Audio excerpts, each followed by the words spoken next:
Welcome, world. Back. Oops. Redo. I'm leaving it. I'm leaving it.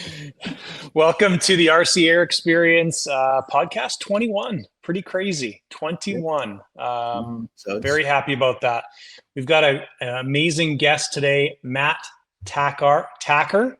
Right. Matt Takhar, RC. We've also got Anthony, of course, from FPV Builds. And welcome to the podcast, Matt. It's great to have you on. Thank you very much, and thank you very much for inviting me. Looking forward to it. You bet. So we crossed paths at Jet Power, and I think the journey's a little bit shorter for you than it is for me, but we kind of met in the middle and met at Jet Power, and it was cool to meet you. And looking forward to our conversation today. Yeah, we did. How did that happen? Real quick, how did that happen? Did you come up to him, or did he come up to you? Was it like, who was the fan that went up to the other person? You went up to John. Okay. That was me. I was the stalker. I knew John was going. So I've been following John for quite some time on social. I knew he was going. I thought, right, while I'm at Jet Power, I must meet John. I was on the list. That's awesome. Very cool. Yeah. So Matt, just to go over some of your socials, I think is the term that's used nowadays. So I spent a bit of time this morning looking over your website and your YouTube page and your Instagram page, and you're doing really awesome. So congratulations. Thank you. YouTube, you're kind of floating around the 56,000 subscribers. Instagram, you're about 21,000 followers. And Facebook, you got a bunch on there as well, too. So congratulations. I don't think you've been doing this very long, correct?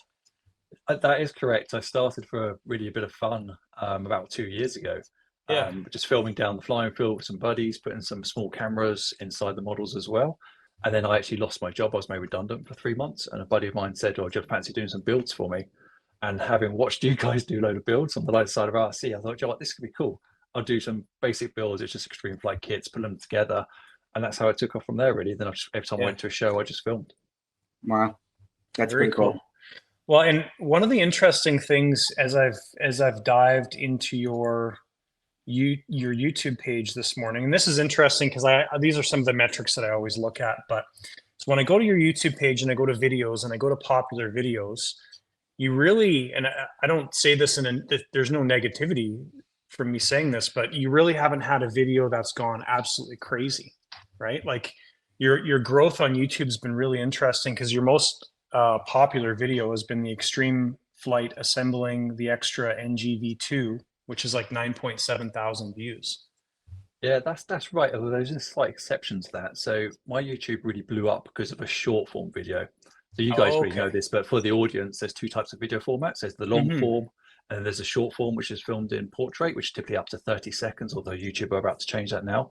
And I was at a show, and I just was walking away from the flight line. I turned around and I filmed a flybaby. The flybaby aircraft looked really scale, come along, and it just went into a prop hang. And it's done this prop hang and then took off. I thought nothing of it. I posted it to Instagram, forgot all about it. Posted to YouTube there and then, forgot all about it. But then slowly over the next couple of days, Instagram just took right off. And then YouTube took right off as well, probably about 2 months later. And that video's got, I think, about 21 million views on it. And that's where a lot of the subscribers come from. Yes, that's my first viral video. Take that, John. I'm just searching up that. Oh yeah, there it is. 23 million views. Weston Park flybaby prop hanging. Wow. Oh, that's funny. And a lot of the comments are people arguing with each other, saying, "Oh, that was so dangerous. Why did she do it?" Because there's a doll inside the plane. Oh yeah. Hair. Oh, get the hair stuck in the prop. And it's like, no, it's not real. And there's other people just point out it's not real. So I just let everyone comment on it. But it helps the video go, and it helped the channel grow as well. Very cool. You know, one of our other guests had a similar situation. You've probably seen his video, Damon Dag Atwood. He puts the baby in the MSL. Okay. He's got the big MSL too, and he put the baby in it, and he's got the camera like watching the baby fly around the place. And the head turns. Yeah, it's a silicone baby. Like, it looks really real life. And he said like 90% of his comments, like somebody called CPS on him, like the baby's real. Like, it's crazy. That's cool though. That's awesome. So congrats on that. Yeah, thank you. Yeah, it's a bit of fun, and that gave me some encouragement to carry on with the channel. But it's hard work, you know. I'm sure you guys know. Doing social media and staying on top of it, it's hard work and it's not a full-time job for me, unfortunately. So are you employed doing something else now? Yeah, I'm employed full-time and I work in the tech industry. And Okay. that's where it's kind of my passion for technology comes along, and also wanting to film and the filming and the YouTube. And I'm actually sat in my workshop right now. I do that in the margins, so to say, in the evenings and weekends. What specifically, if you can talk about, do you do in the tech industry? So the business I work for is a global company, and we support managed service providers. So we sell software and services to the managed service provider industry, and they either use the tools themselves or they then support small businesses with the tools and software that we sell. So the common scenario is, if whoever you work for might have an internal IT department, or they may outsource to a managed service provider all the IT support. So we sell software solutions to them, and then they resell our products as well. Right. So MSP space. Right. Are you more on the tech side of it, or are you more on the sales side of it? I've done everything over the 25 years I've been in the industry. I've been a technical person myself, fixing the servers, putting in infrastructures. I went into management and worked at a managed service provider. Then I went into vendor land. I run a business for 5 years as well, an outsourced business, outsourcing services for managed service providers. And now the company I work for is actually a company called Enable. And they're the ones that have all the platforms and the backup solutions, etc., SOC solutions that we sell. Cool. Very cool. Yeah, I'm kind of a tech guy like you. I like computer stuff as well. I was going. I still kind of am. I take a class like here and there, but I was into cybersecurity and like OSINT type stuff. So I had to learn the A+ stuff, and like I'm still. It's kind of like a journey on the back burner because this is overtaking my life at this point. But yeah. So Matt, where's home base for you? So I'm down the south of the UK in Hampshire, in a little village called Clanfield. So right down near the south coast. So for me, I have my own flying site, my own club that I started with a guy called Andy, who's now Aerosmith ERC. He's just started up a YouTube channel recently. And it's literally 10 minutes from my house. I managed to find a field, find a farmer, and we've got about 35 members at the moment. So I can go flying. I can be there within 10 minutes, which is absolutely awesome. It's probably sorry, John, go ahead. Oh, it's okay. Is it a struggle to find flying sites there? Yeah, on the south of the UK, it is. As you go further past London and go up to the north, it gets easier. There seems to be like a lot of people concerned about noise complaints. That's a big issue for us. I mean, the nearest turbine place that I could go and fly at is Abingdon, and that's an old airfield, and that's about an hour and 20 drive for me. So not too bad. But at my flying site, we can fly small turbines there, but can't fly anything bigger. But we can fly, we can fly petrol there as well. We fly 120 cc, no problems there. Yeah. But yeah, finding that, it took me a year to find a farmer with some land that was suitable enough. Yeah. Now the rules for the full season now. The rules got pretty strict in the UK, right? Without like outside of flying sites, right? Yeah, there's rules around different regulations around CAA. So everybody has to be a member of the British Model Flying Association. Or show they have insurance, and also CAA, and have aircraft ID inside each of their aircraft as well, in case there's any accidents that gets found. And there's height restrictions, there's different weight restrictions, regulations as well. There are in many countries.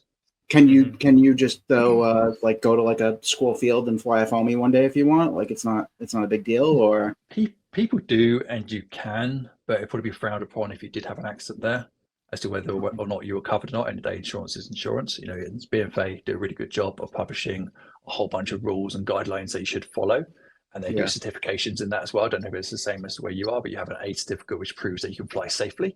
Then you have a B certificate that proves you can fly more advanced, and then you're able to fly at shows as well with your B certificate. Then you have a C in certain disciplines as well.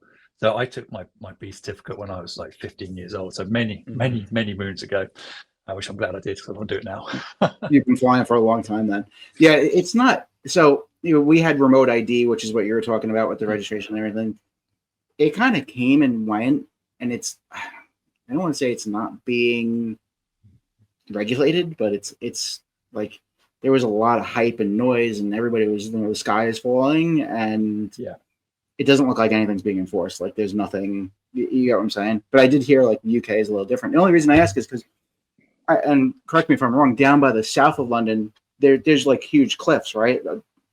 Is that south of London, like where the cliffs drop off, where people do like slope gliding, slope soaring? A little bit further down, yeah. On the coast, there is, Yeah. All right. I thought you said you were down there. I'm sorry. That's okay. Just further along the coast, I'm near a place called Butser Hill, which has got it's a nice hill near us, and it's got glider club up there. They do a lot of Okay. slope soaring there, which is really awesome. Yeah, I've seen some really cool slope soaring videos from like the cliffs down where people are doing that down there. It's gorgeous down there. It's I think London or not England, and it's got a lot of beautiful areas. It's a place I always want to visit. We're lucky. I'm like 15 minutes from the beach, and then I'm on the hills as well, and I'm an hour's commute from London, so it's quite away from me. But my main point is I'm 10 minutes from my flying site. So you mentioned turbines, and a little birdie told me that you have recently purchased your first turbine jet. I have, and nobody actually knows this yet, so this is exclusive for you guys. But yeah, having gone to Jet Power, which was my first time in Germany at Jet Power, actually being blown away from it. My friend Andy, who I referred to earlier on, Aerosmith RC, flies turbines, and I've gone to many of turbine event with him. I thought at some point I just need to give this a go. And then at Jet Power, I got talking to a whole bunch of manufacturers. I mean, I was blown away by that show, by the way. If people haven't gone there that are watching this, definitely recommend going to Germany at some point for some of their shows. But I was blown away by it. And then I spoke to FTL Innovations, and I've actually put an order in for the 2.8 meter Lancia. So there's nothing like starting small. Just go full in, which is kind of my style. And I think it'd be interesting to share the content, because I'm coming from a point of view, I know very, very little. I've never flown a turbine. I've had a couple of EDFs. I guess that's not the same. I don't know how to install one. I don't know how to start one. I've done nothing. So I'm just going to film the whole journey. And as part of it, I'm going to commit to actually flying at a show next year. So my goal is to get this up and running, get enough practicing, get confident enough, and sign up for a show, and actually fly that model at a show. Very cool. Congratulations. Awesome. Thank you. It's a good size to start with, for sure. I mean, it's and I think you know this just from flying in general, but you know, the bigger aircraft fly easier, right? They're better to fly, they're easier to fly. So that's a good start for sure. Now,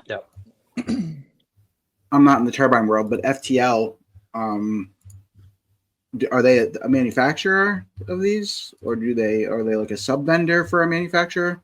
I've never heard of that. From what I understand, they knew they started building turbines for themselves. Basically, they're based out in China, and almost as a hobby business. And then they've now really, I think Jet Power was the first time they went to Jet Power, and now they've started promoting it.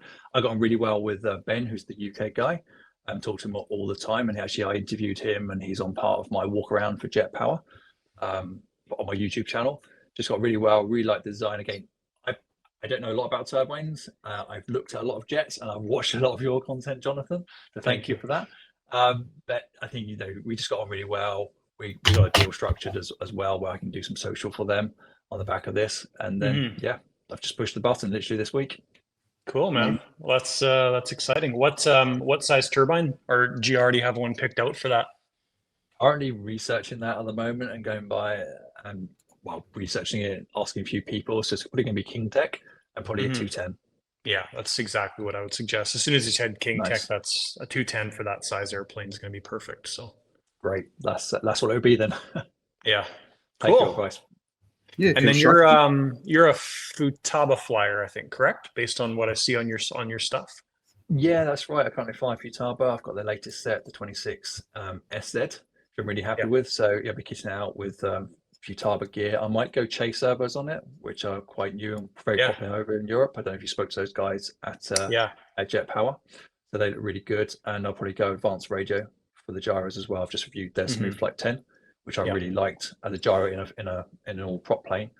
And that's as far as I've got right now. Cool. So you've been flying.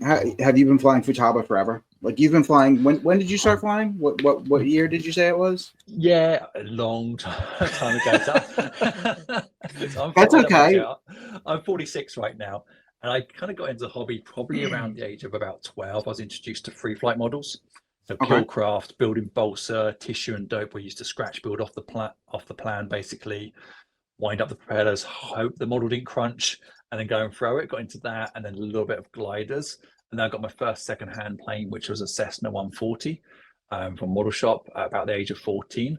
And then my instructor at my local club, who's still a friend of mine now, Mark, taught me how to fly, but he also got into aerobatics at the same time. So we ended up flying aerobatics together. I mean, I've cut out I'm making a long story short here. Yeah. So I flew F3A aerobatics in the UK as a junior pilot for a couple of years. And then unfortunately, when I went to college, I gave up the hobby. Went into college, got into cars, got into work, as I think many people do. Right. Got married, got back into hobby for a couple of years, but also had two small children, found it difficult again, and then gave up the hobby. And I've always kind of regretted that. So I've had some real big breaks, almost like 20 years of not doing the hobby. And then I bumped into my high school buddy in a completely random location. We hadn't seen each other for around 20 years. And I used to fly with him. He said to me, "Do you remember we used to fly?" I was like, "Yeah, of course I do. There's some amazing memories back then. I've still got the photos." He said, "Well, I'm going to brought a foamy." I said, "First of all, what do you mean? What is a foamy?" I know nothing about foamies. What do you mean? And why is it electric? I know nothing about electric. And yeah, long story short, we got together and we fly every weekend now. And that was about 5 years ago. And it's just escalated because, of course, we're now adults. We've got access to a bit more money. Yeah. And Right. I'm in my workshop now, and there's like 5 planes over there. There's 3 in the van ready to go when I go flying tomorrow. There's just like stuff everywhere. And it's awesome. Absolutely love it. Yeah. It always reminds me of that scene in Step Brothers, the movie, when they're talking about the night vision goggles. They're like, "Could you imagine if we had these when we were kids?" And he's like, "Oh yeah, we have them now. Like we can afford this." That's exactly what happens. Exactly. It's true. We like all egg each other on, and then there's some great buddies as well. That's one thing about the hobby; you make a lot of friends. We met people that I know from like 30 years ago from when I used to fly, and they're still flying. Have got back into the hobby, and it's just absolutely awesome. So we've got like a good bunch of friends, and we kind of encourage each other. "Oh, I think I might buy that. Or I think I might buy that. What do you think of this?" And it goes on, and before you know it, you've just got a lot of planes. That's one of the things. So like, we've been doing some shows over the last year because we have a store now, and my wife has been helping. She's been a big part of like doing the shows and stuff, and that's one of the things that she has noticed more than like, because I've been into cars and other things with communities, and the one thing about our community is like people are really like genuine and helpful and like want to be a part of like a solution and not a problem more than I feel like other hobbies. You know what I mean? Like it's amazing. Like we were at a show and somebody had a problem with their plane and something broke and nobody had like the part for it. And another guy had the actual same plane. He's like, "I'm probably not going to fly mine this weekend." He just took parts off of it and gave it to the other guy. Like, you know what I mean? Like that kind of stuff doesn't happen in other hobbies. Like the people are really and kind of looping us back around to one of the reasons why I do the social media stuff, put under that umbrella, is because I enjoy helping people. Now I just basically film and share whatever I'm doing. And I have so many people, and I guess you guys do as well, that just ask me questions. And if I can answer it there and then, I'll just respond, or I'll do a separate video on it. So some of my videos, especially on the Futaba series that you've seen there, where people want to know like how to set up crow braking or how to do this particular mix. I think, well, I kind of know, or if I don't know, I'll go and have a play and think, well, that'd be interesting. It'll help somebody else out. And you get loads of thanks back to that. Because I think sometimes we should know enough about it. Yeah. Sorry, that was just my door opening behind me. So most of my questions are related to the FPV stuff, and it's pretty cool because I'm finding more, not, I don't want to say older, but more older people who are wanting to put FPV setups in their planes and just tinker with it, right? Yeah.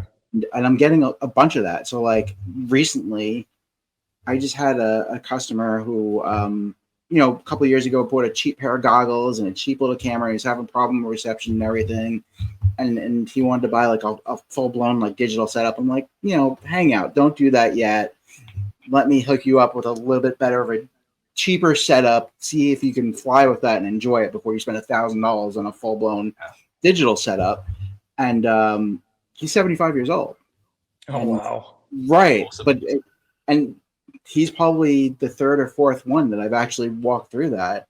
And they're having a great time. I have one guy who's, I don't know, probably 60s, setting up head tracking and stuff through goggles with the gimbal, like, and just Very putting cool. Yeah, it's cool. Like those are most of the questions I see, and that's I like helping them and walking them through it and trying to explain it to them, and it's fun. Yeah. It's a good time. Talking about helping people, I'm on your website, right? And I wanted to ask you about this. I'm going to share it really quickly. What is the RC Flyer app. Oh yeah, Yeah, hold on a second. Let me bring it up. So sure. I'll start talking about it while you're bringing it up. So this is like another side hobby project, if you like. So I mentioned before, I'm in technology myself, and right. I should have given you a login ID for it. I'm an ex-software developer, and a couple of years ago, about 3 years ago, I had an old pattern model, and I started flying a little bit of pattern again, just trying to get back into it. And I wanted to make a log of my flights. So I was just using Notepad on my phone, just seeing how much I was practicing, what I was doing. And I thought, you know what, it'd be cool if this was an app. And then I started creating an app for it. So this is a web-based app. So it's got a web front end, and it works on Android. It works on iOS as well. I'll send you some screenshots later on. And yeah, it just allows you to track your flights, allows you to add all your aircraft to your hangar, track your flights, log if there's any maintenance items on there as well that you need to do, find if there's a local flying site near you. And it's just kind of like a side project. There's a bunch of people using it. I don't really promote it. I've not got to that stage yet. It's always been something else to do. This is a great idea. So basically, it's an app that you put on your phone, right? Yep. And it'll help you find flying sites and track your aircraft maintenance. That's basically the gist of it, and log flights, basically. Yeah, that's basically it. Yeah, you can go in there. So every time I fly, I check into my flying site. And if anybody else is on that flying site, they can get a notification on their phone and say, well, Matt's now at the flying site. Every time I fly, I just enter the duration for that plane and hit go, and it just saves the duration. So I know, for example, on my phone right now, that I've done like over 110 flights on a particular model. I've known that I've flown 50 times this month already, and that's my most randomly. That's been my busiest month this year. Most flights I've had in a single month, and we're only on the 9th of it. So yeah, I'd use it personally, and there are lots of people who can give me feedback on it, and I build in their feedback into the app. Dude, it works in a web interface as well. This is a great idea. Like this is amazing. Well, one of the things that I see initially with this is, so here in Canada, we're part of our regulations is we need to keep a logbook. We're supposed to keep a logbook for all of our aircraft.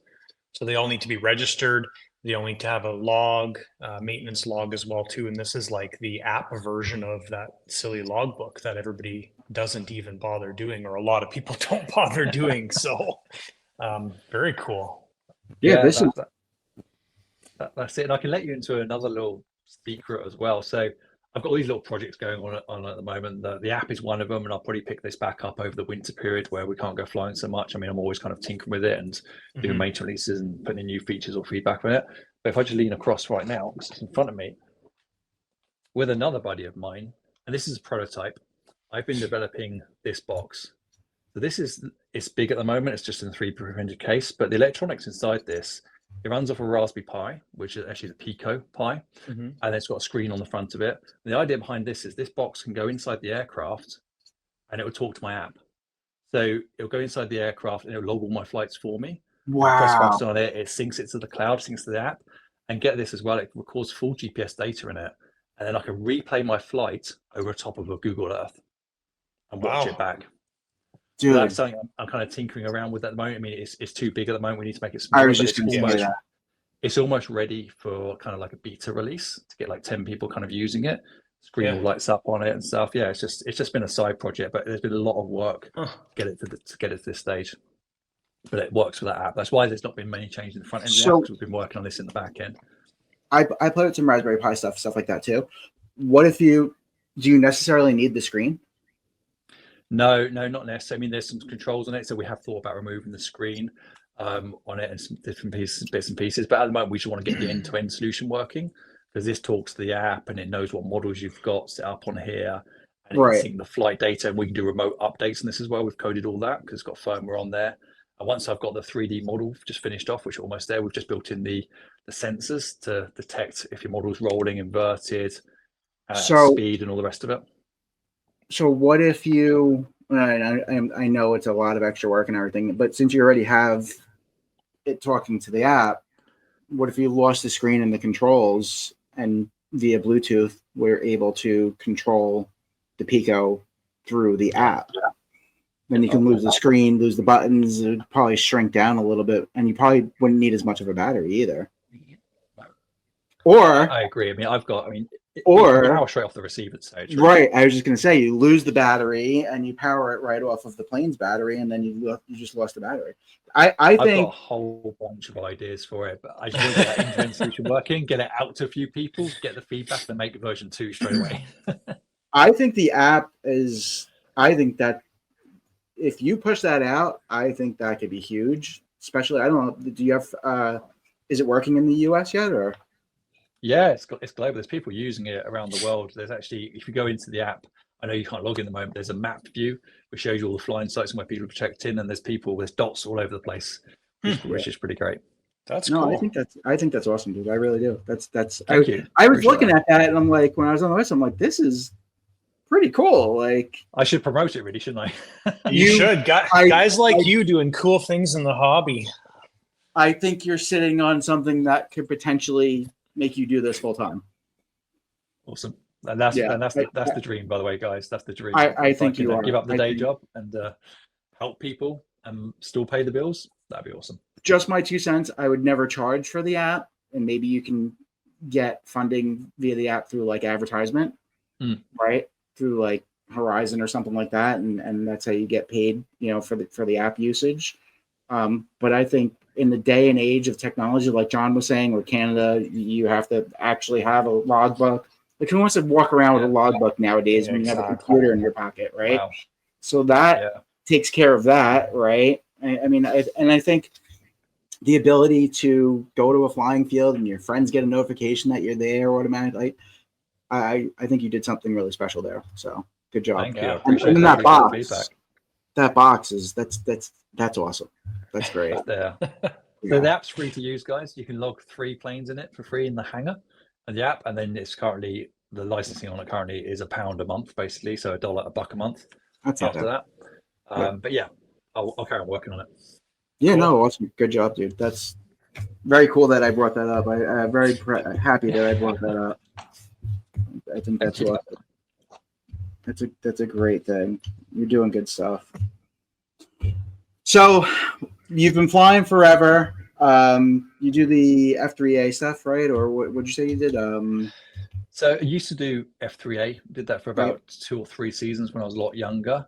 As of literally yesterday, I flew yesterday, and I've just started practicing IMAC for the very first time. I've gone in at the very bottom of it, so IMAC Sportsman class. I've printed off a schedule. It's in my flight box behind me at the moment. So an according card, and just translated the diagram into something I can understand. I've started stringing a few moves together. So my commitment for next season is to go to the very first IMAC competition in the UK and have a go. And from that journey as well, I wanted to do it this time last year, and I put one video up on my YouTube channel about trying to understand the diagrams. And people have asked for follow-up on that, but I didn't ever go to a competition. So I'm committed to that now. I'm practicing throughout winter. I'm going to that first comp. And what you spending most of your time doing simulator time, practice time doing simulator time, or are you trying to get out and do as much flying as possible? I really struggle to use simulators.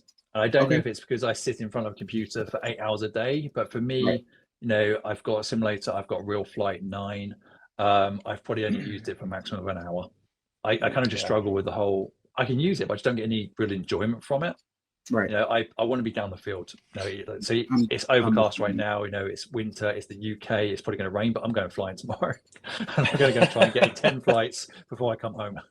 I'm the same way. So I'll like try to play at the simulator, and like 10 minutes in, I'm like, I only just do a loop or crash it into the ground and watch the plane bounce. Like I kind of like get bored of it. And I'm doing it because I'm trying to fix my line of sight skills, which I lost, which are horrible now. So yeah, I'm the same way. There was another question I wanted to ask you. Oh, how many planes do you have? We always ask everybody this. What's your hangar look like? I don't know. I know I've probably over the last 12 months I've probably sold 12 planes. Okay. So I've gone through, but I have replaced every single one of those slots for sure. There's probably somewhere about 15 at the moment, kind of ready to go planes. My biggest being, I've got a Krill Extra 330 with a 200cc in it, a DA LM 200, which is absolutely gorgeous. It's up for sale at the moment, but I'm probably thinking of one like key picks if the IMAC progresses. It'll be an ideal plane for the more advanced IMAC if I ever go that far. Yeah. And it's just mint. It's too good to sit in there. I have a Krill Ultimate, which was new for this season. I haven't flown a great deal. I need to get that back out. I have a Mamba sitting on the shelf. I'm just looking around. I have some foamies. I have a great big Extreme Flight Bushmaster. I'm a bit of an Extreme Flight fan. Extreme Flight RC. Everybody loves the Bushmaster. Yeah. So I have a 120-inch Bushmaster, which is on my channel again. I'm going to do some upgrades to that, putting some drop doors on the bottom of it just for a bit of fun, putting some lights on it. I've got the great big PMT wheels on it as well, the 8-inch wheels on it now. Nice. So that'll probably be flown tomorrow. So lots of different things, and I've just started indoor flying for the first time as well. Oh, cool. Very first indoor flying session just a couple of weeks ago, and now I've just gone and ordered 2 more planes because the one I've got is a little bit old and a little bit heavy, so I've just gone and brought 2 more. So throughout the winter, it's something we're trying to really encourage again in the UK, and I'm working with a gentleman called Dan Hampson, who I'll come back to actually, because we did a really good initiative for children earlier on this year, so we'll talk about that shortly. But at the moment, we're trying to promote indoor flying. So he's invited me to an event in January where we're going to fly for the whole day. There's like 30 pilots going there, a lot of junior pilots, and we're going to do a whole load of filming around it. And in the meantime, I'm going to try and get some of my local club members, our local community hall, to do indoor flying as well, because it's a lot of fun and it's completely different. If you guys haven't tried it, trying to avoid 4 balls and a ceiling and the ground as well, and you have to be really on it. And then planes just act differently inside to they do outside. A lot of turning with the rudder, so it gets your rudder stick going all the time. But it's just fun. I've really enjoyed it. Yeah, I don't think that's safe for me to fly indoors with people around. I just don't. When I started flying, I started in the heli world. So my very first season, I started just flying outside with helis, and then met some guys and started flying indoors with helis. We'd have an indoor flying club, and it's a lot of work. A lot of time just hovering, right? But if you want to do circuits and stuff in the gymnasium, it's pretty crazy. Wow. Yeah, you've got to be on the sticks all the time and completely turning. For I was trying to do rolls inside, so it's like, wow, I've done my first roll. It's like, wow, whoa, quick turn. So, what kind of planes? So we asked about how many planes. What kind of planes do you like? What's your favorite plane, and what's kind of like your favorite style? Is it like those extreme flight type of planes, or? Yeah, I'm not a 3D pilot. I can do a few bits of 3D. I kind of, whenever I'm flying, I always default back to flying pattern. So I fly within a box like you would within pattern, do certain maneuvers. Why I want to try IMAC. I love my Krill Ultimate, although I've only flown it literally a handful of times. So that was my childhood plane that I wanted. I always wanted an ultimate biplane. And then I finally got on. There's been a big, long story around getting hold of the Krill Ultimate during COVID, and I had to get it sprayed and built. And it pushed my building skills, which I like doing. So I typically wasn't a builder, but as I started doing more and more YouTube, I've been pushing myself and watching other people and started doing more building. So I do love a biplane for sure. I've kind of flown a bit of everything, to be honest with you. I had a great big Tomahawk Swift glider with a pop-up EDF unit on top of it. Yep. And that was a lot of fun. I mean, that almost sounded like a turbine when that 80mm EDF popped up and opened out running 12S. I've just sold that to my buddy Dave. Those are nice. He's got that at the moment. But yeah, it's a nice bit of kit. So I kind of like a little bit of everything. But I think the direction I'm going to end up going is a bit more IMAC. Then I'm very tempted to get a 2-meter pattern model as well with a contra rotating propeller on it and go back in that direction. So I've got some retro pattern models. So Matt, you realize that this is all going to change by the end of next year once you get that first flight on your turbine aircraft. I'm serious. You're going to go back to your other planes after flying that turbine and be like, huh, is this really that boring? So I'm going to warn you now. I fully expect it, and I'll be honest with you, I've already looked at another turbine plane as well. I've got the first one. I've been seeing, I think it's pronounced Ro, fly his Matrix, makes pilot Matrix, his 2.8 meter Matrix, and that looks really nice. Yeah. So yeah, there's a whole other world, and that's what I love about the hobby. It's like the indoor flying is another world. If you want to go to slope soaring, it's another world. Turbines for me is going to be a whole nother world. I love just learning new stuff. So I think sharing that learning journey with getting into the turbines again will be absolutely awesome. And it's something we need to do more of as well, encourage others, which actually brings me back onto my friend Dan that I mentioned earlier on. So earlier on this year, Dan launched an initiative called Big Up the Kids. Mm-hmm. Big Up the Kids was basically about educating children about the hobby. And he got 20 his current pilots of all different levels. There was his daughter who was 5 flying, all the way through to 18-year-olds. Some people have flown at shows, some people fly at competitions, some people just passing their A. We had a whole day, well, actually, we had a whole weekend flying, and he approached me and asked me to come along and socialize it. And that's what I did. Wow. And we just exposed the hobby to many, many, many more people, and it got a lot of attention. So I think that was really awesome way of doing. There's actually a page on my website about it. I can send you guys a link to that. That's awesome. Good job on that. That's great. I'll put a we need to link. do more of that. Thank you. I'll put the link for that from your website in the description of the video, so people can click on it. Because my worry is the hobby could die out. You know, if there's not enough of the younger generation getting into the hobby, and I got into it when I was 12, 13, just had so many fond memories of not standing in front of a console, but out in a field, you know, playing with icy planes and flying maneuvers and just out in the sun and then out in the fresh air, and then going to model shows as well. And I think that's kind of disappearing, and we need to encourage more people. It's something that I was thinking about recently too, because, and it's hard now, right? Because the technology, when we're about the same age, Matt, when we were younger, like radio control was cool technology, right? Like, what? I can control this with that? Like, this is crazy, right? But now, like, I mean, they're walking around with goggles on their head in virtual reality world. Like, so it's kind of like hard to compete. And one of the things that I realized myself when I got back into the hobby too, when I got back into drones and stuff like that, because like you, I've been all over the hobby. I started out with planes and dope, and I don't talk about it a lot because it brings up horrible memories, but I started out with scratch building and balsa and dope and stuff with my dad. We'll just leave it at that. And then RC cars was a huge part of my life. I loved cars and RC cars, and then I got into planes, and then there was a huge break. But then when I got back into drones, I realized one of the things that I really liked about it, and I'm like you, I work at a computer all day and I'm inside most of the time, was going out and flying and just being outside, or like having to walk to a cool location to go fly a drone, and just getting out and getting to that cool spot and walking up hills. And that was like awesome for me, because I'm getting back outside. Like, it wasn't just the flying part of it, you know?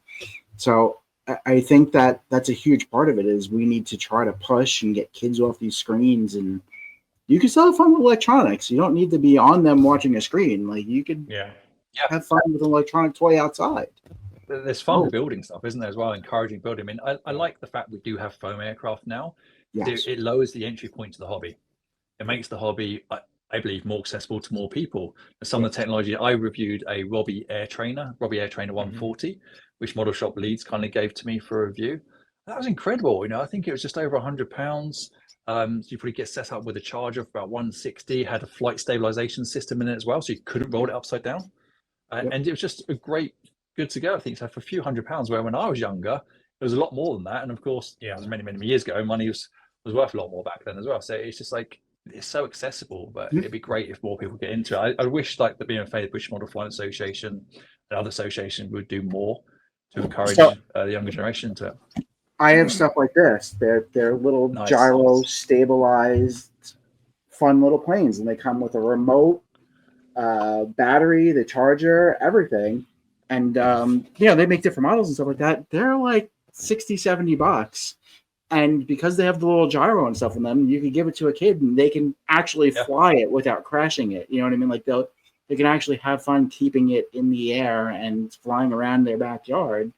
And I try to promote that stuff with the kids. And like, my son's 9 years old, so I'll take him to the field and be like, here, you can fly this, and he'll have fun with it. So it's that entry level has definitely gotten better, because when we were younger, there was nothing like that. Like, it was a struggle to fly something. I think you guys, I mean, Matt, you guys are doing it the right way. I mean, if kids are never exposed to this stuff, the chance of getting them involved is zero, right? I mean, like we've talked about, there's already so much technology pulling them in other directions, but you get them exposed to the aviation side of things, and maybe that lights the fire for them, right? Yeah. So that's 100% awesome. Yeah. And again, that goes back to the social media as well. That's why I also put stuff on Instagram. I play around with TikTok a little bit as well, because you've got different audiences and different generations using those platforms. And I wish I could do more of it. There's only so many hours so many spare hours in the day. And I have 3 children as well. So I'm pretty busy. How old are your kids? So my eldest is 18. She's just finishing her 2nd year at college and getting ready to go to university. Our middle child turns 17 in March. And then the one that shows the most interest in the hobby is 2. So I have a big gap. My partner Louise, we have a baby. Finn, and he's always in my workshop. There's photographs of him. I've given him a drone, and he's like on the sticks, and he comes down the flying field with me in the warm days. And yeah, he comes down the flying field with me as well. And he's just like, he'll be the one. He'll be the one. He'll have a transmitter in his hand, probably at 3 or 4 for sure. Cool. Yeah, I saw a short video, and you're all like, "What's that, rudder? What's that?" Yeah. Oh, yeah, I've already teached him. There's a model upstairs in my office, and he always asks for it to come down. It's an old model, one that I've crashed, but it's still got the bits in the right places. So he's like, move the rudder, move the ailerons, move the elevator. Yeah, I try pulling it up, but the sound it'll just kill the thing. But yeah, it is. I was laughing because I remember when my son was that age, and it was a lot of fun and curiosity. Yeah. Mm-hmm. Yeah, it's a great age, but it's tiring when you're 46. Oh yeah, I couldn't do it now. I give you a lot of credit. Waking up in the middle and stuff. I couldn't do it now. Yeah. So people see social content from me at 4 a.m. in the morning. It's because Finn's woken up and I can't get back to sleep. So I'll go and squeeze a couple of hours on my computer, maybe do a bit on the app, or maybe do a few posts. Yeah. How you feeling, by the way? Because I know you recently had surgery. How's that? You doing all right now? Yeah, thanks for asking. Yeah, I had a prolapse disc in my back, the lower disc, and the prolapse part trapped my sciatic nerve. Put a lot of pressure on it, and your sciatic nerves, for those of you who don't know, runs from your lower back all the way down to your foot. Mm-hmm. So it's like at some points I couldn't walk on it, I couldn't sit down for long, I couldn't stand up for long, I couldn't sleep. Long story short, it kind of ruined my season for flying from a flying point of view, because there's many months or many times I couldn't do it. And I was lucky that I was either on strong painkillers or I had an injection in it, and I got to go to different shows. So it's Southern Model Air Show, Pop Model Air Show, Western Park, Jet Power.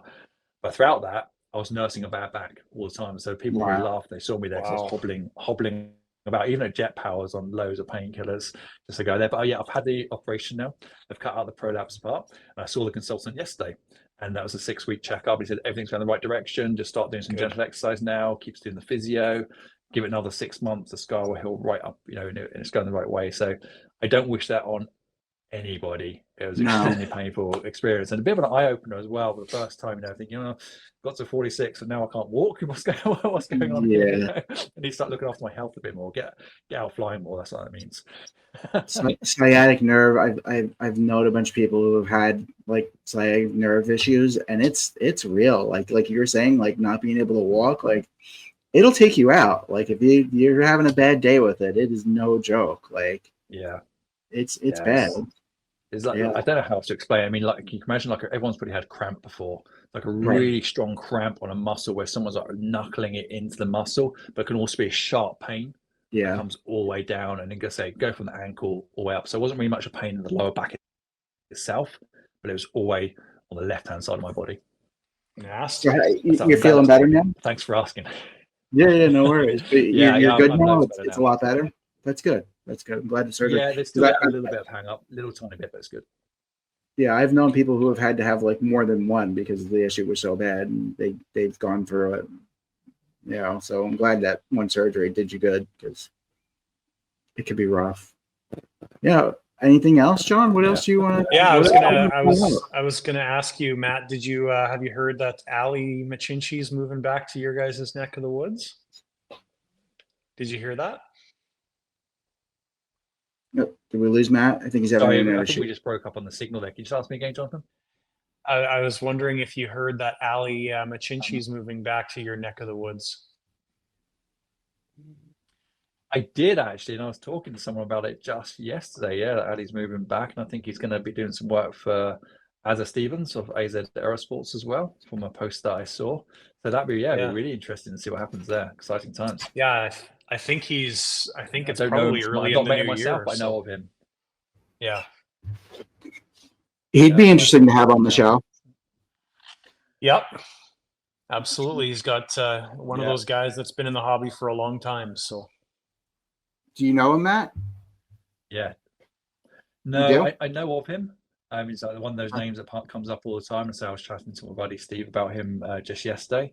Talking about he's moving back over. So it'd be interesting to see what he does and what happens there, and where he ends up and what shows he goes to and what have you. But yeah, great person from what I understand. Great flyer, and yeah, be interesting.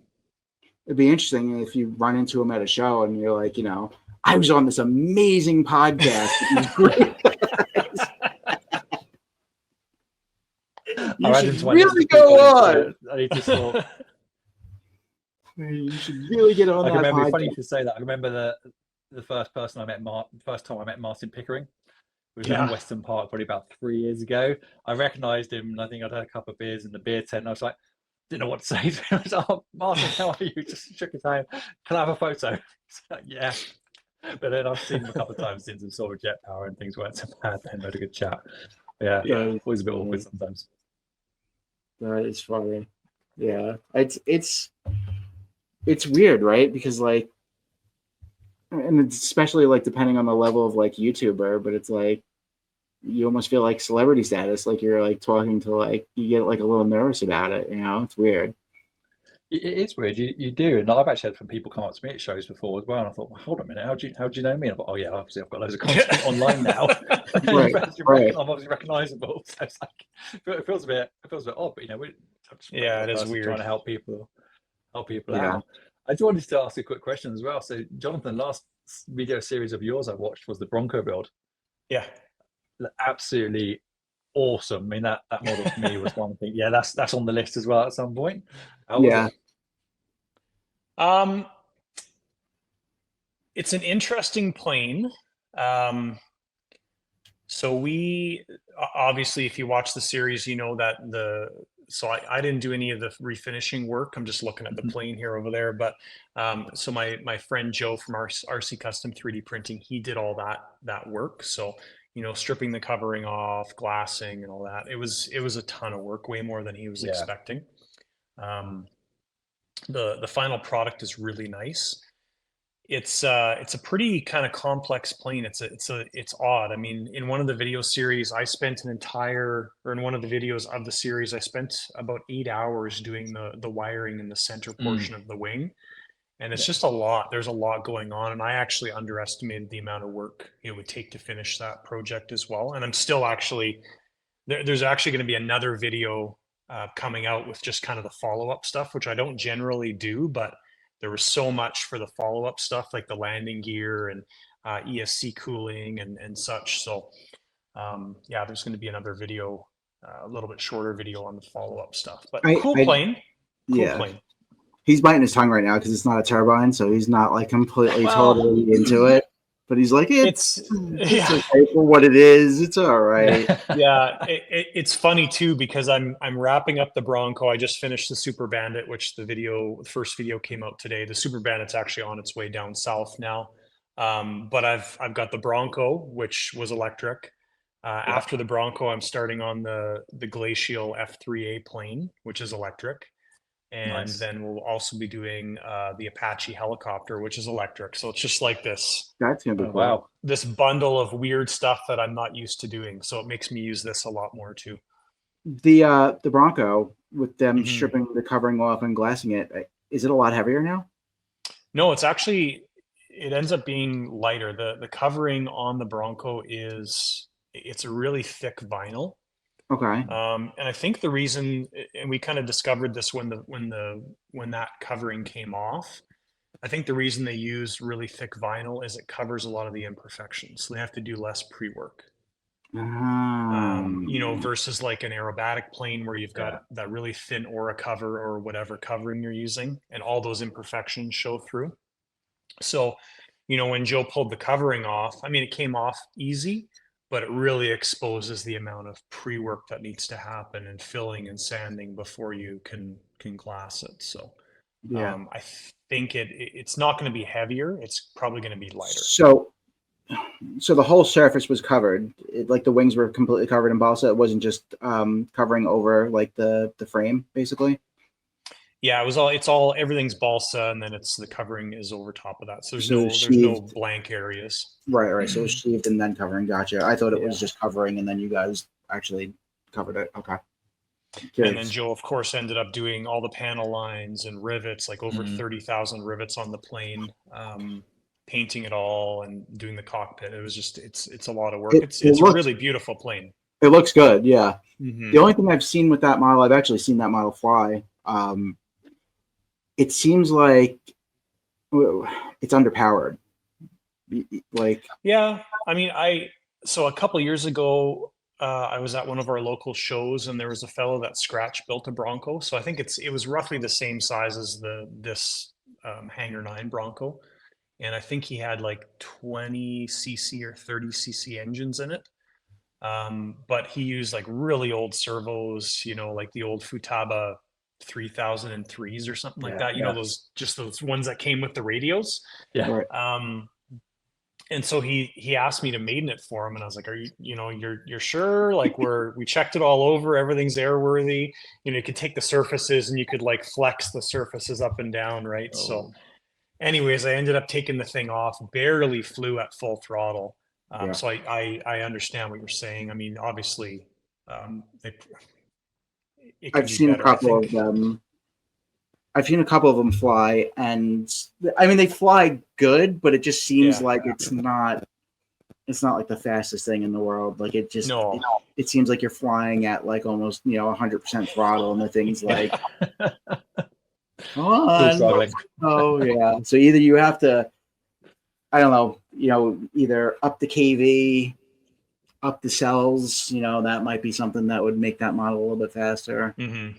It just seems like it's something common with that specific model. It's a gorgeous plane. Well, it's a big scale plane with lots of surfaces, lots of restrictions, right? So I don't think you would ever get it really up to a reasonable speed. Yeah. And it's just there's so much surface area. I have a Bronco. I have a foam Bronco. I like the Bronco. It's a nice plane, and it's pretty cool. It looks good in the air. It is a big it's got presence, That's the thing about it. I think sometimes as well you can't beat a petrol engine. It's great the way we've got electric, and electric's come on. I mean, I had to learn all this stuff like 5 years ago when I got back into the hobby, and everything was electric all of a sudden. And it definitely has its uses, but for me, I prefer to go start off a petrol engine. Yeah, exactly. I'm getting ready for flying session tomorrow. I've probably got about 15 batteries in front of me at the moment, which are slowly getting charged up. I need to go through. Like, I don't want to do that anymore. Petrol takes some fuel. Yeah, that is something that does stink about electric, is charging up the day before flying. It's like a whole process. Yeah. I know if I go flying and I bring, I don't know, 10, 15 planes with me, because they're all small foam planes, and I got all different battery sizes. I have to start charging like the week before. That's all. I have like 30, 40 batteries that I have to charge, and I'm very cautious with batteries. Like I've seen them destroy people's lives and houses, and so I don't overcharge. I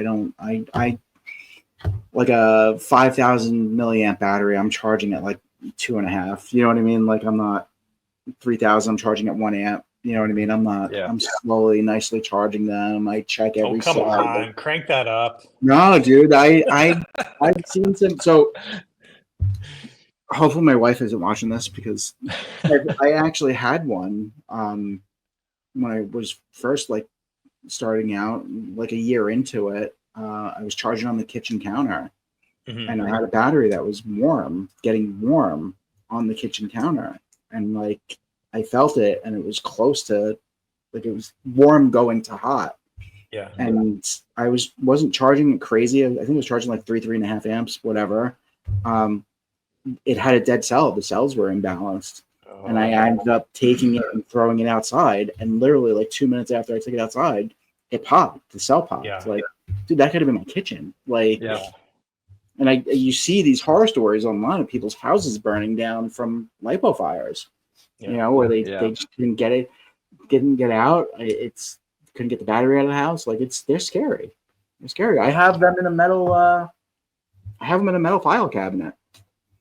Yeah, I used to. I used to be pretty nonchalant about that. So like at the end of working in the shop all day, I just leave batteries all over the place. And now I actually go through the process and I put them away, in the metal ammo cans. And obviously there's always some out. Like I've got batteries that are brand new and Right. they're just sitting there, right? But yeah, batteries that are in use or have been used, yeah, at the end of the day, I always remember or try to remember to put them away. So Yeah. I've had them, so I go through them. Like I would say every 2 months, because there's a lot of batteries that I have that I don't fly with, especially like the drone batteries. I haven't been flying a lot of FPV drones, so like 1500 milliamp 4S. And I will go through them, or I'll just check them with a battery checker. And doing that, I have found a couple where like the cell, you can see like one of the cells is starting to puff up on its own. And they're at storage voltage. They're not overcharged. They're at regular storage voltage, and something's going on with the battery. yeah. So it's just sitting in a cabinet. So it's like, I knock on wood, nothing has ever happened, but yeah, I probably have 50 batteries in a metal file cabinet. One of those goes off, I have a real problem. You know what I mean? Like, yeah, for sure. it's a So I think serious this time of year as well, it's harder for people. So in the UK, it's wet quite a lot Right. now. It's cold as well. So I'm charging up for tomorrow, and I've got a lot of batteries charged right now. If it's raining hard tomorrow, I'm not going flying. Yeah. The decision is, what do I then do with those batteries? Right. It's unlikely I might fly during the week. So how many days will I Yeah. leave it? So my general rule is, and everyone's different on this, and that's absolutely fine, I'll leave mine for up to a week charged, because the next opportunity will be Sunday. I'll probably fly in the middle of the week as well. I'm not working full time at the moment. I'm still on a phased return. I've got opportunities to go, but there'll be a certain cutoff. Then those batteries got to be discharged. Right. Yeah. They won't leave. They'll go straight back to storage, charge and discharge. It's surprising how quickly they go puffy. So I learned the hard way, not from a fire, but from my pocket, from my wallet. So when I first got back into the hobby, I had some Gen Ace batteries. I had 8 Gen Ace batteries, 3,500 milliamp 6S batteries. So about £90 a pack. Yeah, they're expensive. I didn't know anything about battery management. So I just got back into the hobby, and I was learning the hard way. What's this electric motor? What's an ESC? Right. What do I mean I need all these batteries? What I mean, I need 2 per flight. So it's because it's a 12S setup, yeah? They end up with loads of batteries, but I didn't look after them. The next one I know, next season they're going puffy and they're getting dangerous, and you've got to get rid of them. I was like, wow, okay, that was an expensive lesson to learn. I think I got rid of 4 batteries off the back of not looking after them. So, I have cheap batteries that I have cheap batteries, like $15, $20 batteries that I've had for like 4 or 5 years that still work great because I did the right thing by them. I never flew them too low, never super fast charged them right after a flight. Always kept them kind of at storage voltage. So you hit it right on the head. If you take care of the batteries from the start, they will last you. Yeah, I always see stuff online, people bashing like battery companies, and it's like, you probably abused the battery and then you're expecting it to last. It's not the battery company's fault. Like, if you didn't abuse it, you'd get more out of it. It's the same as an engine, and probably the same, Jonathan, as a turbine. If I can relate to petrol engines, if you don't look after your petrol engine, you're running it too lean.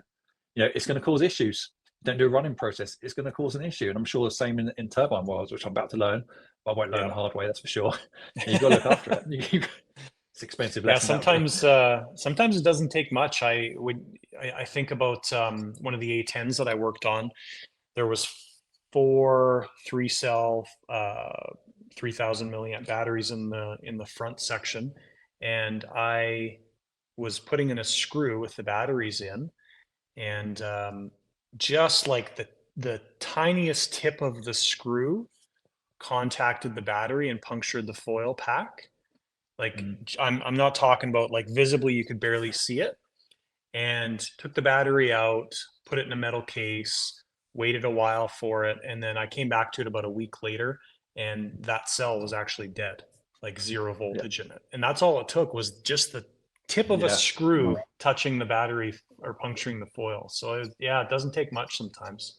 Imagine if you didn't catch it. Right. Yeah. They're scary. That's what I'm talking about. They're like tiny little bombs. Like I actually filmed. So now, and I had a bunch of them that were dead, and I was like, I'm going to throw them in a fire pit and light them off and just show everybody what they look like when they go off. And it's crazy how they start out, because they start out with a fire, but as the cells catch, they go off. They light up hard and fast, and there's nothing stopping it. Like, so one of the things I do, like you were saying, if I have a situation where like discharging like that, what I'll do is if I have anything that I need to repair or solder or anything like that, if I need to discharge the batteries instead of throwing them on a discharger and everything, like I have a portable electric XT60 soldering iron. I have a hot glue gun. I have a couple of other accessories that have like field repair stuff. I'll use it in the shop and I'll plug in the soldering iron and I'll solder a bunch of stuff and kill a battery. And then I'll use the hot glue gun. And then this way I'm like not purposely discharging. Yeah, right. I'm discharging them without having to actually sit them on a discharger. So it does feel wasteful, doesn't it, when you discharge 5 or 6 batteries that I've just paid to charge those up? It does. I'm just wasting it. It does. And then I got to do it anyway. So yeah, that's usually what I would do with them, which is nice.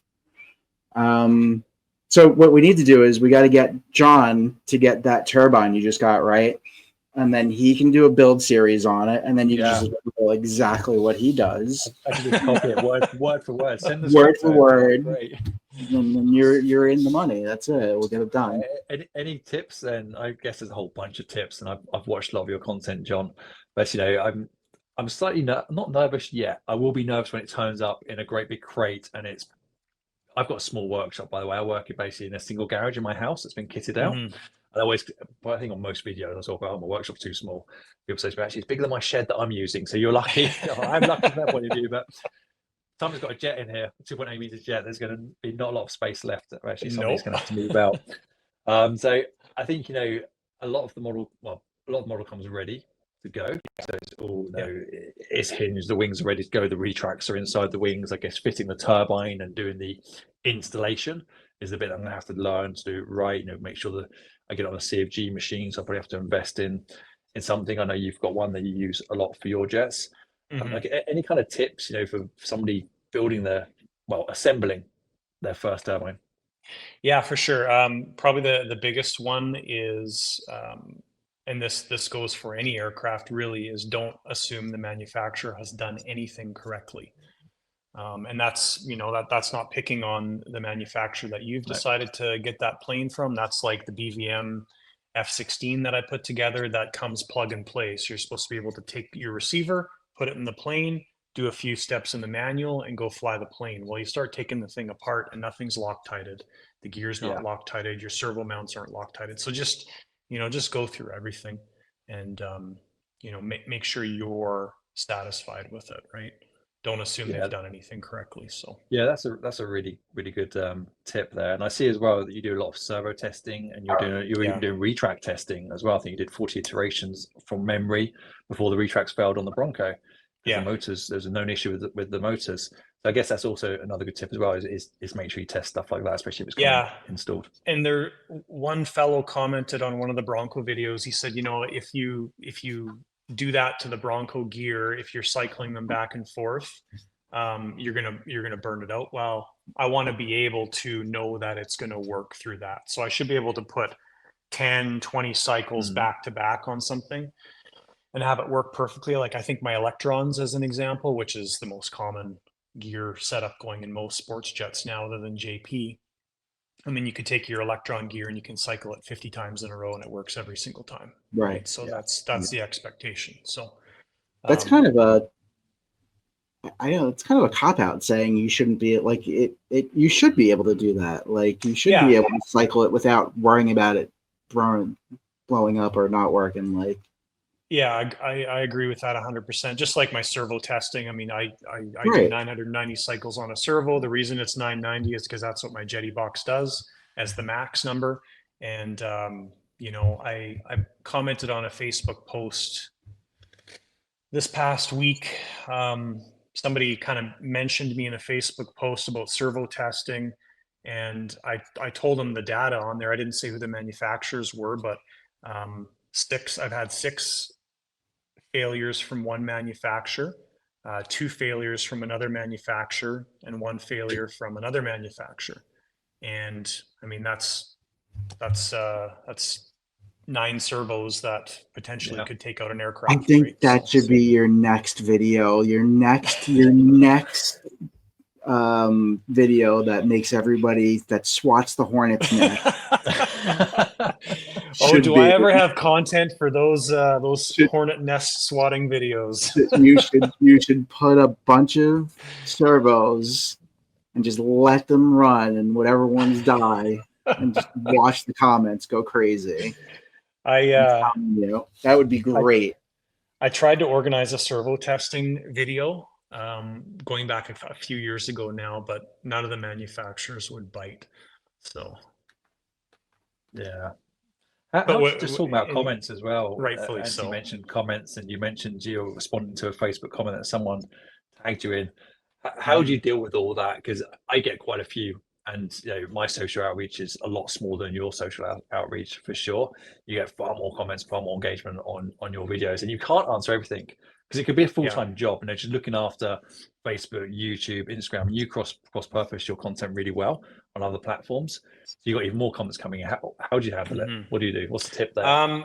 So what I've started doing now is my YouTube comments. So I will sit down once a week and I will go through all my YouTube comments on the videos. I read every comment and I try and answer something to each comment. Part of that is helping people, but part of it's trying to promote videos, right? Because the more comments, generally, the more popular the video becomes. Right. So I'll do that once a week. And as far as Facebook goes, I just don't really answer posts anymore unless somebody specifically tags me. Like I'm in a ton of different groups and people are like, hey, what's the best for this? And what's this advice for this? And I just don't bother answering any of it anymore. I just don't have time. Yeah. My number one thing that I'll do now, and this has evolved over the past few years, just because, like you said, it's time.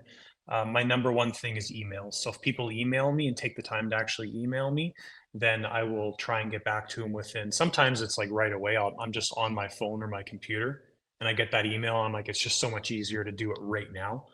And people are blown away that it's happening right now. And I'm like, well, it doesn't always happen right now. You just got lucky. Sometimes people email me and it's a week before I get back to them. But so it's just limiting my time doing that stuff because it can take over your life for sure. Yeah. So it's just, setting up those schedules and just sticking to it. So yeah, I think it can, running social, any type of social could be a full-time job for sure. Understanding how YouTube works, the analytics, looking at what video worked, what video didn't work, when people dropped out. I started looking at all that stuff when I first started getting some good, a large amount of subscribers, and now it's just too much. I just enjoy making the video. I enjoy editing it. I'm getting better at editing. I think I'm getting better in front of the camera as well because it's a skill.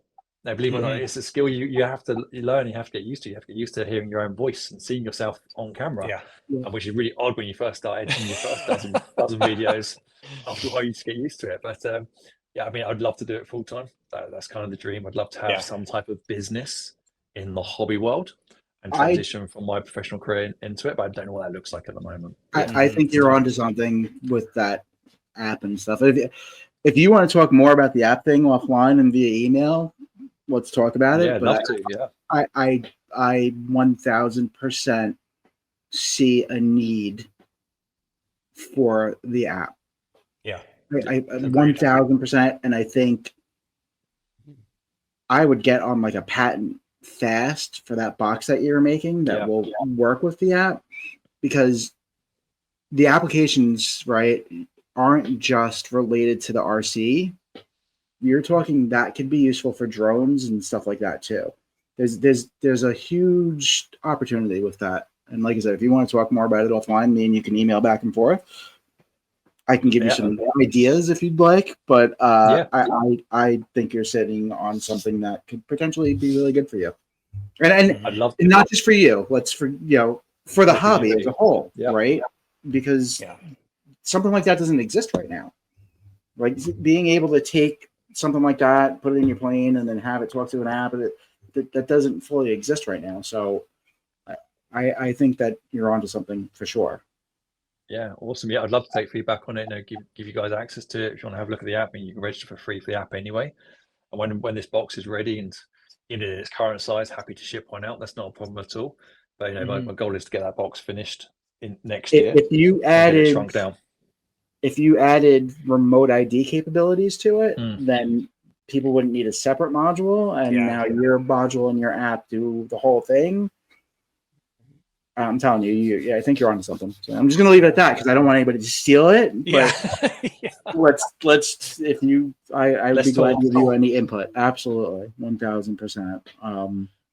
Yeah. So I Matt, thank you for coming on. It's been a pleasure. Awesome. I'm glad we were able to make the times work. Yeah, you're welcome. Sorry, it got delayed a little bit through my health issues and also timing, but it's really enjoyed it. It's been really relaxing chat, and hopefully people have got value from it and enjoy it as well. We'll have to return the favor at some point because Andy and I are going to be launching our own podcast at some point. Nice. We've got a whole plan listed out. We've got a whole bunch of content. We've got a structure listed out. We just haven't hit the button on it. Well, I was really asking you as to what software you're using, but hopefully next year that'll get launched, and you guys have to come on to ours. It's cool. It's fun. I actually enjoy the podcast a lot. I enjoy talking to the people, and it's funny, we never really got into this in any of the episodes, but like we're talking about like the time frames. Like Matt's in the UK, he's 5 or 6 hours ahead of us. John's in Canada, he's 2 hours behind me, and I'm in New York. And it's like it takes a little bit to coordinate all of this to get everything like in line and working. And our clocks changed recently, and I don't think your clocks have changed it, have they? No. Actually, yes. Now, Right, they don't change at the same time. The UK changed, I think, 2 weeks earlier. Then I think yours changed. Really? So it's confusing. Yeah, for real. I didn't know that. I thought it was like just the US thing. I didn't know they did that in the UK too. Yeah. I think we should. You do it in Canada too? Yep. Well, really? some parts of Canada, like Saskatchewan, so the next province over to us, they don't change at all. They're just always on the same thing. Yeah. So.